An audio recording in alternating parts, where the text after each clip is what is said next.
Hey everyone, welcome to the Totally Well Show. I'm your host, Joyce Strong. The Totally Well Show is a place where we get curious, ask questions, and explore everything to do with health, wellness, fitness, personal development, helping people, and all the things it takes to help you live a strong, joyous life. I was delighted to have an interview today with Brittany Sherell. Brittany is a happiness coach. And you can find her at the intentionalmindset.com or brittanySherell.com.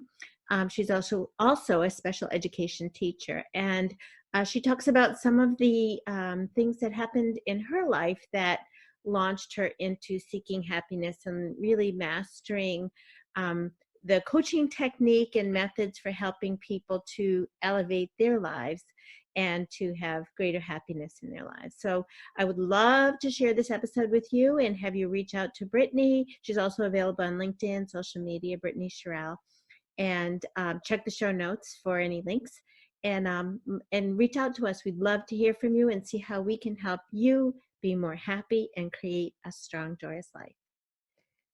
Welcome, Brittany. I'm so happy to have you today on the Totally Well podcast. Thank you, Joyce. I'm really excited to be here. Really, really excited. Anytime I can talk with a happiness coach, I grab the opportunity because everyone needs more happy. Right. You can never have too much of that. Well, you kind of need balance in life, but happiness is kind of one of those things that's the exception. Yeah. I'm curious to know, and I usually ask this of my guests, what got you into doing what you do? I know you do a couple different things now that you share your time, but what got you started in this whole business of coaching and writing and speaking, all the things that you love to do to help people? Joyce, it's really based on what I lived through. And so, leading up to my 29th birthday, I went through this very dark period in my life. I was I experienced a lot of anxiety. Mm-hmm. I had a lot of sleepless nights, gained a lot of weight, and I couldn't really understand why I was going through in the way that I was, because on the outside, most people thought I had it together. I had a good job, had a great great husband, loving husband, great family, like all of the things that you think will bring you happiness. I kind of had it, not making a whole lot of money, but I was doing work that was meaningful. But something was missing, and it was really just eating away at me. And I remember the moment it happened, like there was this great release, and I'd always, I've been doing a lot of praying, like asking God to forgive me, because I was like, I felt guilty. I have a good life. Like, why am I not just grateful for what I have? And I remember praying about it, and, God revealed to me I didn't need any more of his forgiveness. I needed self-forgiveness. And it's a term you hear a lot. It's a term a lot of times you think you're exercising, but the truth is, we are, as people, we have so many layers to us. And so sometimes we just barely scrape the surface.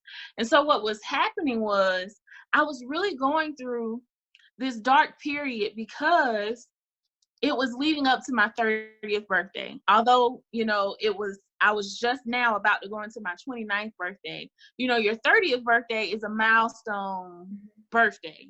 And so your whole life, you have like this list that you build. And it's like, by the time you turn 30 or by the time you turn this age or whatever, this and this is going to be done.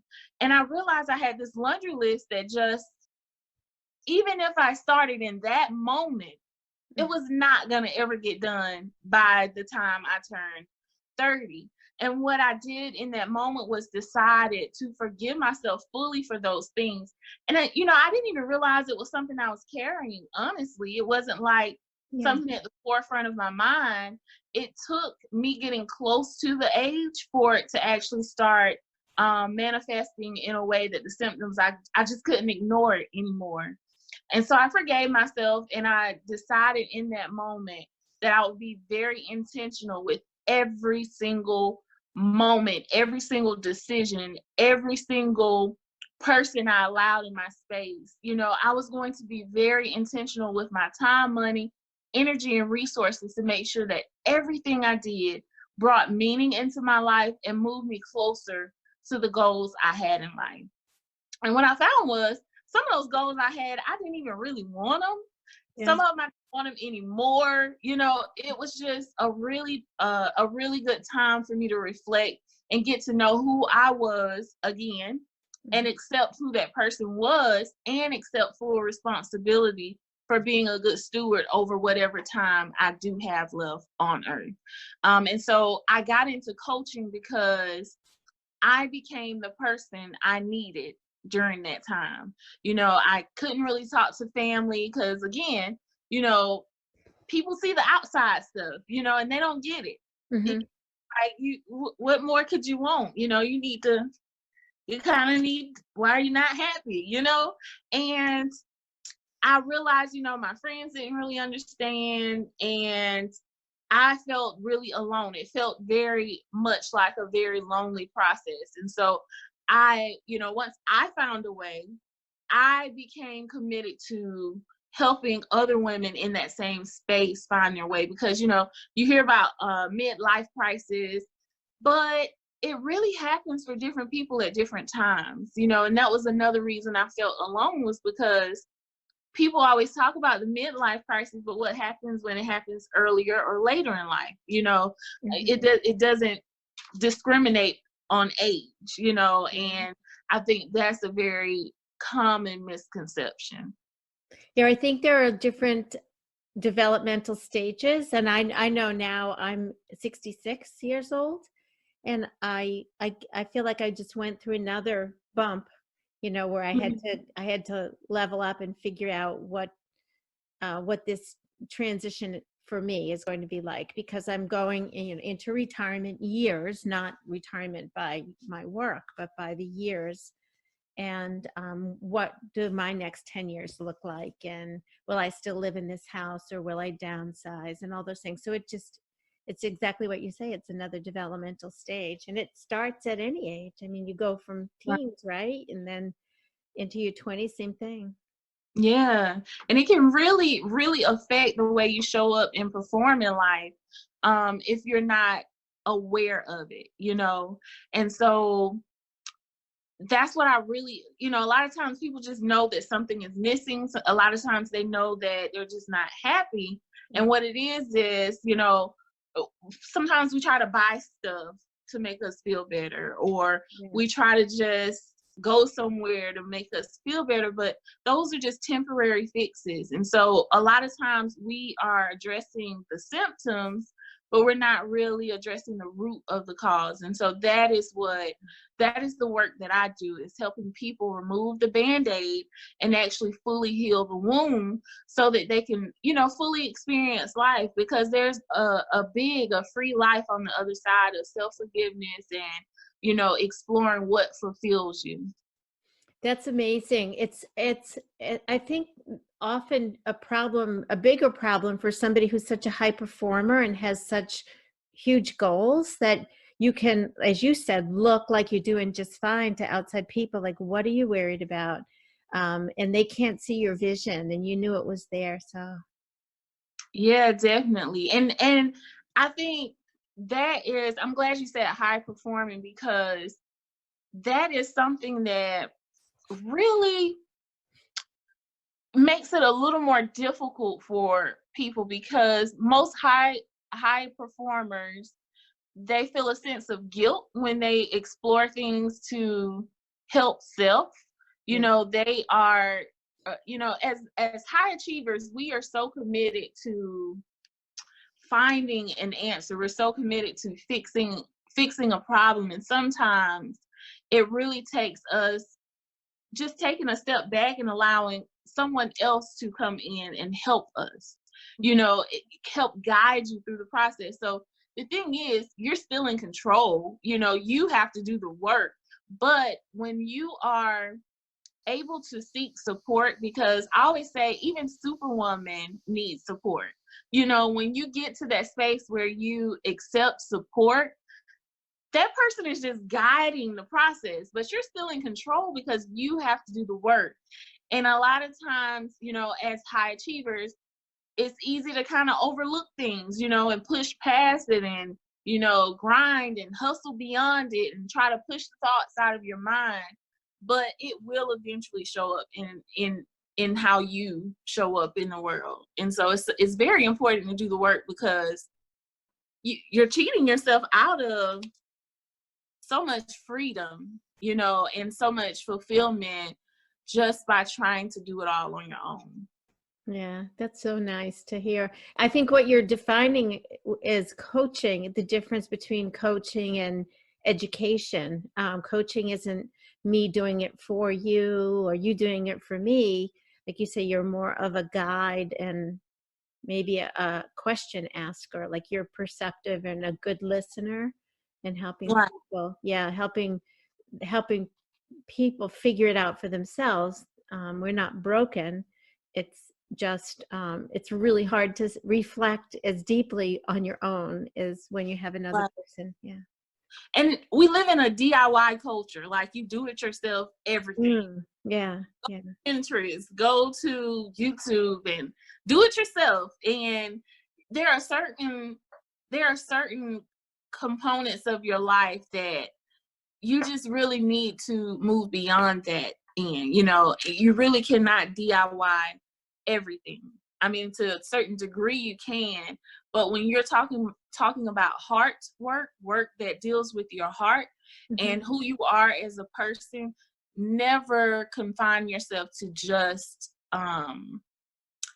those types of resources. And I don't even mean like specifically getting a coach, but even finding support groups, you know, free support groups. And it just really makes a difference when you have that human element to kind of guide that process. It really makes a difference, because, you know, YouTube video can't talk. I mean, it'll talk to you, but it can't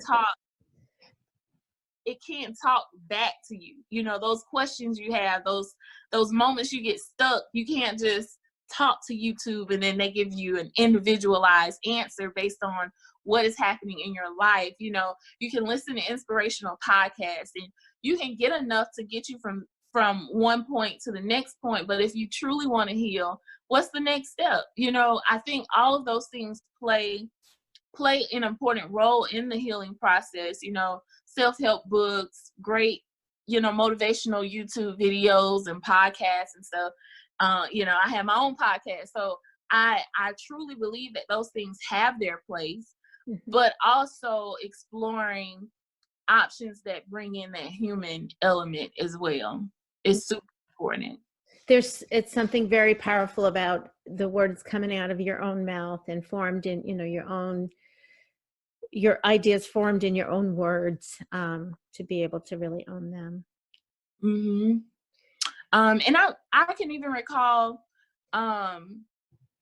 you know, part of my story is that a few years ago I was in an abusive relationship, and you know, that helped shape the way that I see the world as well, in terms of, you know, maximizing every moment you have. And one of the things that I remember about even that healing process was going to group counseling. And I was kind of like, you know, I'm good. You know, like I was just telling myself I was fine. I could kind of do it on my own. And I remember just saying, you know what, I'm gonna go one time, just once. And what it did was, after I went that one time, I was committed to continue going. I wasn't required to go or anything, but there's something about being in the same space with other people who completely understand the journey that you're on, you know, because I don't care how close you are to your husband, to your sisters, to your, you know, parents or whomever, if they have not walked that same road, there are certain elements of that journey they will not understand. And that's the beauty of having support groups. That's the beauty of having coaches. You know, when someone has walked that road, there are certain conversations you can have in a more fulfilling manner than with people who have not. You know, being in that space, I saw women who had jobs way better than mine, I saw people who didn't have a job. I saw people who had children who were also being affected by, the relationships they were in. Some of the women were still in, unhealthy relationships. Some women had been out for years. Some were kind of straddling the fence. Being in that space, it can open your mind to different outcomes that other people have arrived to based on their decisions, which can help you make a better informed decision. For instance, I still don't have children, but being in that space gave me the foresight to see, whoa, this could have been way more complicated had children been involved, or this could be, this could have caused me to lose my job had I not taken these precautionary steps. Or, you know what, she's living such a more free life, because she was willing to endure the hurt that comes with healing. Because, a lot of times people don't understand healing hurts sometimes, but it's a temporary hurt for a greater cause. But, I could see how different people arrived at different outcomes based on their decisions. And it's just like that with any type of coaching or support group. You're able to see people who are at different stages of the journey and people who have arrived at different outcomes as a result of their journey. And that can help guide your process. Where do you see yourself? Where do you want to see yourself? Where do you not want to see yourself? And those things are so important to our growth and our development. Yeah, those are great questions to ask, and those examples that can serve as education, as inspiration, or just, that you're not alone in your journey. Mm-hmm. Yeah. I'm curious to hear about the type of work that you're doing now with the happiness coaching and what's involved in that, and how did that get born out of this negative experience? It did, creeping up on that milestone birthday was really where it came from. After going through that, and like I said before, feeling so alone and feeling like I didn't have anybody to reach out to. I'm an only child. I don't have older siblings, to ask them, hey, did you have this issue? I mean, I even asked my husband. My husband's about 7 or 8 years older than me. And I was like, hey, did you have this, this feeling, this, what I'm going through? And he was like, nah, I don't really think about it, And so it goes back to that whole thing that it happens for different people at different times. And I realized nobody in my family no one understood. Yeah. Even my uncles and aunts, they were like, girl, you're just starting to live, like you're just getting started.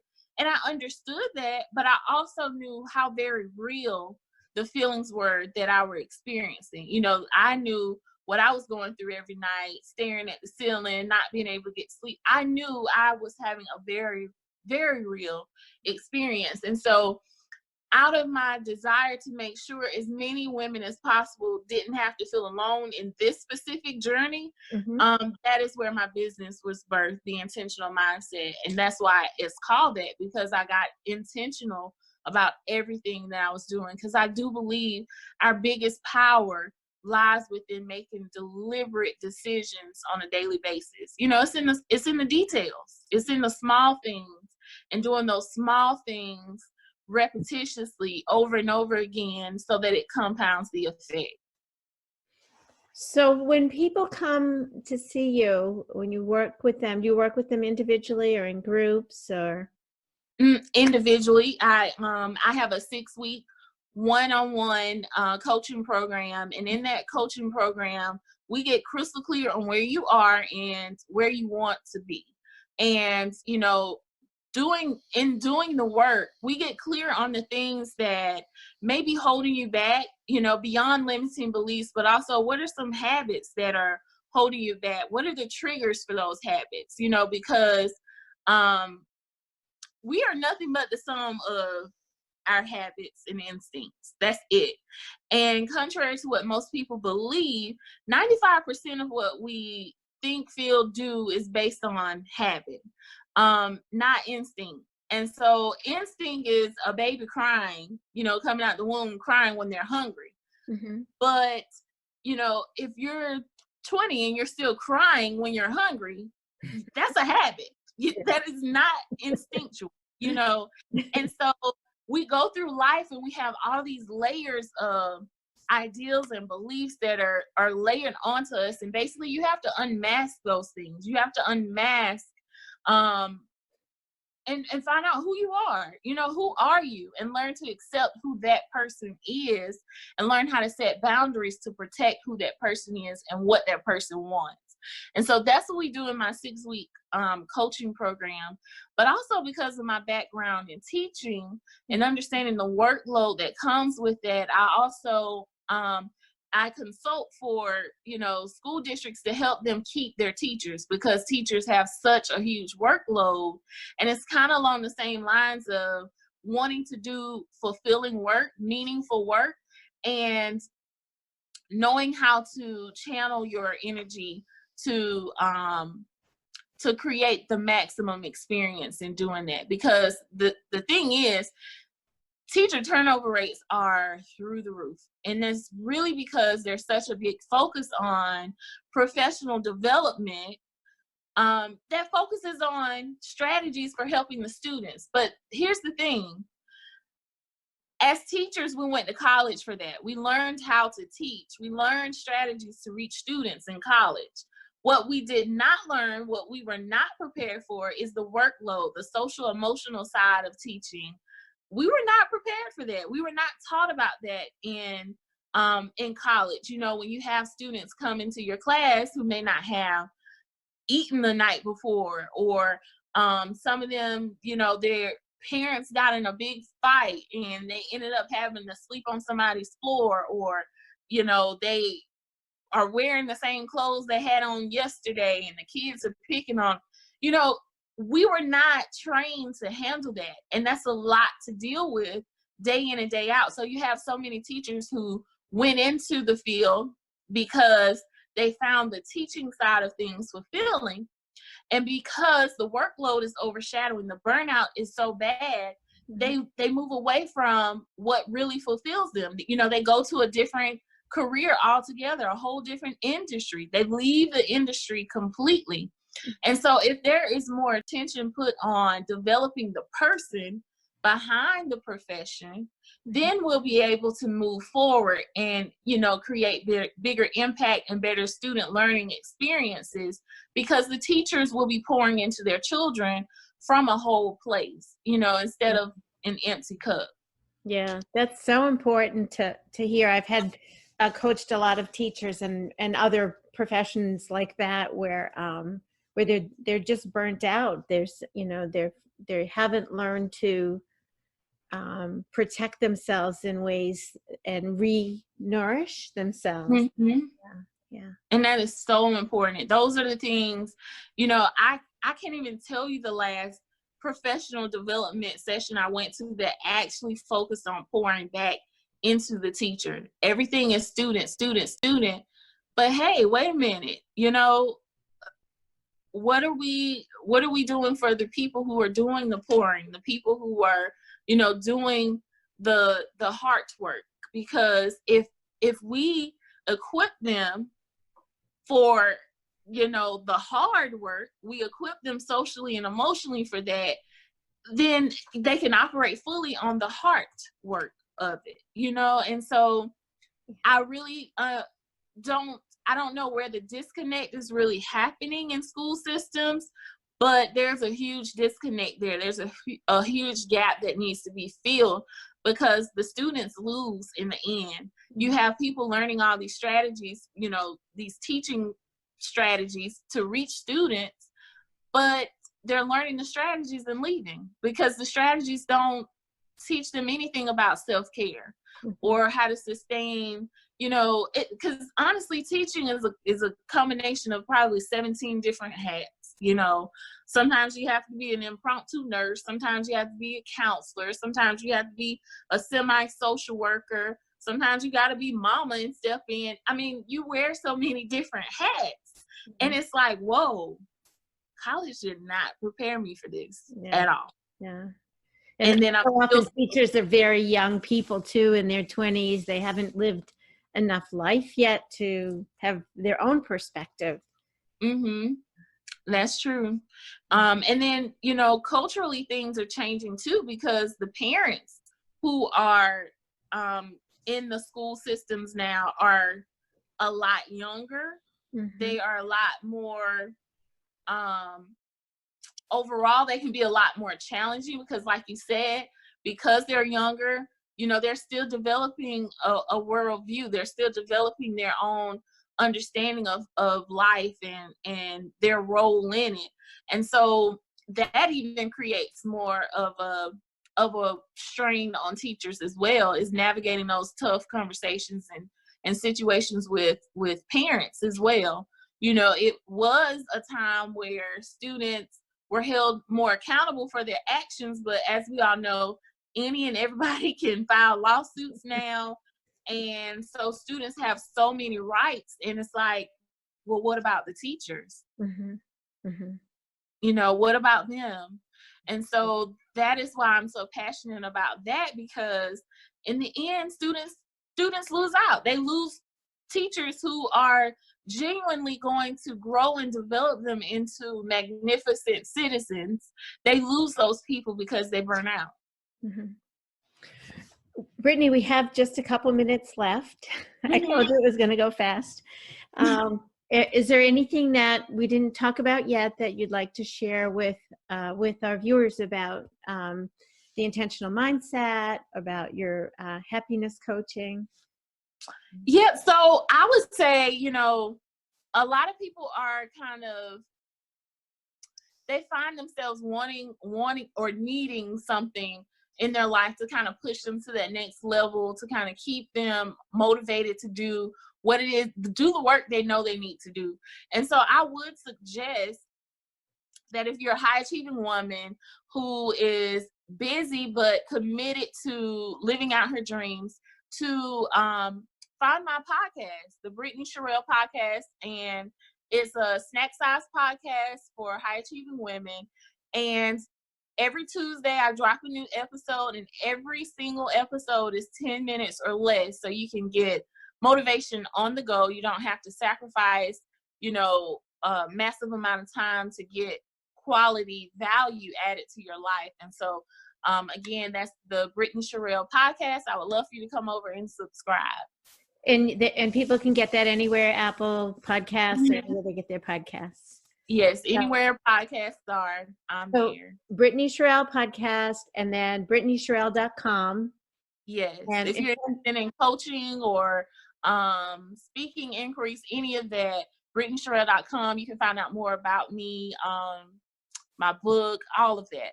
And what is your book? My book is called The Fulfillment Factor. And so it helps you connect the dots to purpose. All right. And find fulfillment. Connecting the dots to purpose and finding fulfillment. So the Fulfillment Factor?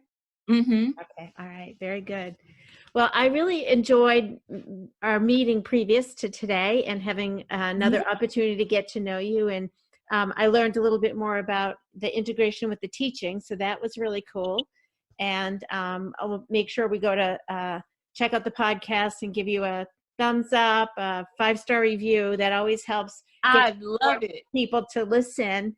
Do you have anything on YouTube or anywhere else? You're on LinkedIn. YouTube is kind of a graveyard. Like my podcast episodes are there as well.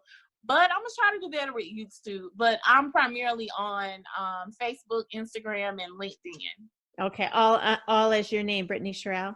Yes. Okay, very good. Well, Thank you so much for having me, Joyce. I really enjoyed it. Thank you.